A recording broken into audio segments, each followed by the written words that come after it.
Don't have one plan, right? If you're going to stake yourself on something, you should throw a couple of alternative scaffolds up beside you so that you have somewhere to go. You want to be a doctor. Okay, well, you could be a nurse. It's like, it's not a doctor, but it beats cutting your throat. You're still doing 80% of what you wanted to do. So you want to think about this during your whole life, man. If you're going to take a high risk, you want to scaffold yourself in other areas so that if it fails, the bottom doesn't drop out and you die. And it's also very much worth thinking about with regards to setting up your life in general. It's like, if you concentrate solely on your career, you can get a long way in your career. And I would say that that's a strategy that a minority of men preferentially do. That's all they do. They work like 70, 80 hours a week. They go flat out on their career. They're staking everything on the small probability of exceptional status in a narrow domain. But it's hard on them. They don't have a life. It's very difficult for them to have a family. They don't know how to take any leisure activity. Like, they get very one-dimensional. Now, it may be that that unidimensionality is the price you have to pay to be exceptional at one thing, right? Because if you're going to be something like a genius-level mathematician or a scientist, say, it's like you're in your lab all the time, you're working 70 hours a week or 80 hours a week, you're smart, you're dedicated, you're unidimensional, and that's how you get to beat all the other people who are doing that. It's the only way. But the problem is you don't get a life. Now, if you love being a scientist and you have that kind of focus of mind, well, first of all, you're a rare person, and second, you're going to pay for it. But fine, more power to you. But it's a risky business to do that. You sacrifice a lot for it. You know, and I would say most often, if you're speaking about having a healthy life, that isn't what you do. You spread yourself out more. So, you know, you have a family, you have some things that you do outside of work that are meaningful to you and useful. You have a network of friends. Well, those 3 things alone, or 4 things alone, are plenty to keep you well oriented. And then if one of those things collapses, you know, everything doesn't go.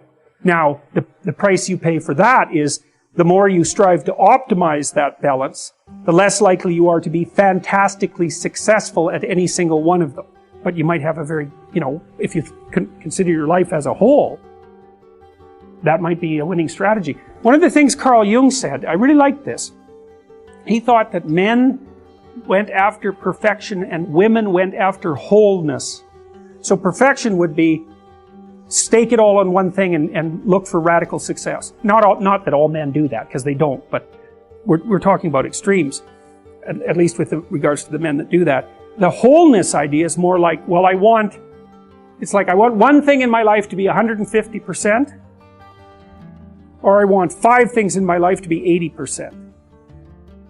Well, there's a lot more richness in a life where you have 5 things operating at 80%, but you're not operating at any of them at 150%. And I really believe this because I've watched men and women go through their careers now for a long period of time. But one of the things that I've noticed is that mostly women in their 30s bail out of unidimensional careers. They won't do them. They won't put in the 80 hours a week that they would have to put in order to dominate that particular area. And it isn't, the reason that they won't do it is because they decide it's not worth it. And no wonder, because why would that be worth it? You have to ask yourself that. It's like, well, you want to be an outstanding scientist. It's like, okay, really, that's what you want. Because that means that's what you do. Because you're competing with other people. You know, they're smart, they're hardworking, and if you want to be at the top, you have to be smarter and work harder than any of them. And working hard means working long hours. I mean, it also means working diligently, but in the final analysis, it's also an additive issue. If I'm smart and hardworking and I can crank out for 70 hours a week, and you do it for 30, it's like, in 2 years, I'm so far ahead of you, you will never ever catch up. And I think partly, maybe part of the reason too that women are oriented that way more than men, I think there's 2 reasons. One is socioeconomic status does not make women more attractive on the mating market, but it does make men more attractive. And the second is women's time frame is compressed. Right? Because guys can always say, well, I'll have kids later. And they can say that till they're like 80. Whereas women, it's like, no way, man, you gotta get it together by the time you're, let's say 40, but really probably by 35, but definitely by 40. Because otherwise it ain't happening. And that's bloody dreadful. There's a sacrificial element in maturation, right? You have to sacrifice the pluripotentiality of childhood for the actuality of a frame. And the question is, well, why would you do that? Well, one reason is it happens to you whether you do it or not. You can either choose your damn limitation, or you can let it take you unaware when you're 30, or even worse when you're 40. And then that is not a happy day. I see people like this, and I think it's more and more common in our culture because people can put off maturity without suffering an immediate penalty. But all that happens is the penalty accrues, and then when it finally hits, it just wallops you, because when you're 25, you can be an idiot. It's no problem. Even when you're out in a job search, it's like, well, you don't have any experience and you're kind of clueless. It's, yeah, you're young. It's no problem. That's what young people are like, but they're full of potential. Okay, well, now you're the same person at 30. It's like people aren't so thrilled about you at that point.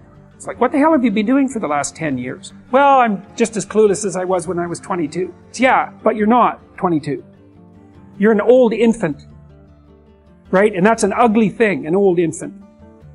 So, part of the reason you choose your damn sacrifice, because the sacrifice is inevitable, but at least you get to choose it. And then there's something that's even more complex than that in some sense, is that the problem with being a child is that all you are is potential, and it's really low resolution. You could be anything, but you're not anything.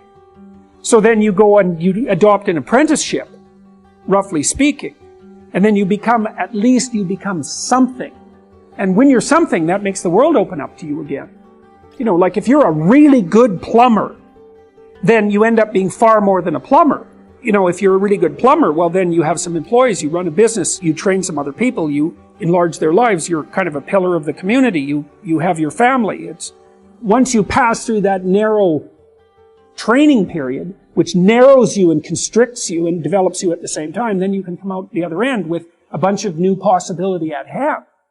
Part of the proper path of development in the last half of life was to rediscover the child that you left behind as you were apprenticing. And so then you get to be something and regain that potential at the same time. You're in the situation that you're in right now, and that's not good enough. And so that's another thing that's kind of interesting about people, is they're chronically dissatisfied with the way things are. Well, that's okay, because you wouldn't be motivated to move forward if you weren't chronically dissatisfied with the way that things are. But it's kind of annoying, because you might think, well, why aren't you just happy with what you have? And the answer to that is generally, because I don't know if it's going to last. And so that's part of it. And the other is, well, if the situation shifted a bit, maybe I'd have more options. And some of that would be, it would last longer, it'd be more stable, it'd be more promising. And so you can say, well, you should be satisfied with what you have, but it's kind of really a stupid thing in some sense to tell human beings, because no matter what you have, it isn't going to solve your fundamental problem. So the problem isn't going away, and you can't just fool yourself into saying, well, what I have is great. You could say, I could have a hell of a lot less, and that would be bad, and most people have a lot less than me, and I should be grateful for what I have. That's fine. That's perfectly reasonable. But you're stuck with this chronic sense of unfinished business, and the reason for that is, well, you're permanently vulnerable, so how could it be otherwise? And even if you've got your problem solved, then there's 3 or 4 people in your family that by no means have got their problem solved. So the problem of problems never goes away. That's a good thing to know existentially too, because it helps you calibrate your life properly. Because you might be thinking, well, if I just got everything together, I'd hit some plateau of satiation and stability, and then I would just be there. It's like, no, that's never going to happen. It's never going to happen. So you might as well just forget about that. Well, maybe you want to push a damn rock up a hill. It's going to roll down again. It's like, what are you going to do? Just sit there by the rock? It's okay to be active, even if the problem you're trying to solve is not fundamentally solvable. That doesn't mean it isn't worth trying to solve.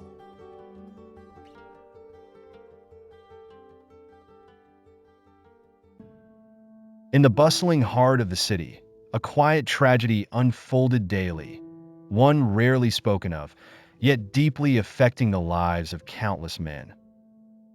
This silent crisis was not a sudden event, but a slow-building storm. Mark, a 35-year-old accountant, embodied this struggle. To his colleagues, he was the epitome of stability, punctual, diligent, and composed. But beneath the surface, Mark grappled with a profound sense of isolation and emotional turmoil.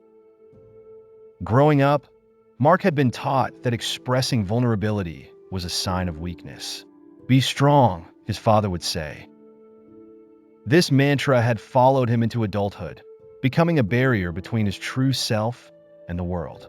Over the years, the pressure of maintaining this facade took its toll. Mark's mental health began to deteriorate. He suffered in silence, fearing judgment. One evening, as he sat alone in his dimly lit apartment, the weight of his emotions became unbearable. A flood of anxiety and despair washed over him, prompting a moment of clarity. Realizing that he needed help, Mark decided to reach out to a therapist. It took immense courage, but he knew it was necessary. Slowly, through therapy, Mark began to unlearn the damaging lessons of his past. He discovered the power of vulnerability and the strength in seeking support. Mark's journey was not solitary. Many men around him were in similar battles, yet society's expectations kept them silent. The stigma surrounding men's mental health was pervasive, but stories like Mark's started to spark conversations. Support networks and resources began to emerge, offering a lifeline to those in need. Mark's story is a testament to resilience and the critical importance of addressing mental health issues openly. By acknowledging and confronting this silent crisis, society could pave the way for a future where men felt empowered to seek help and embrace their vulnerabilities without fear of judgment. This narrative is a call to action, encouraging everyone to break the silence and support one another through the trials of life.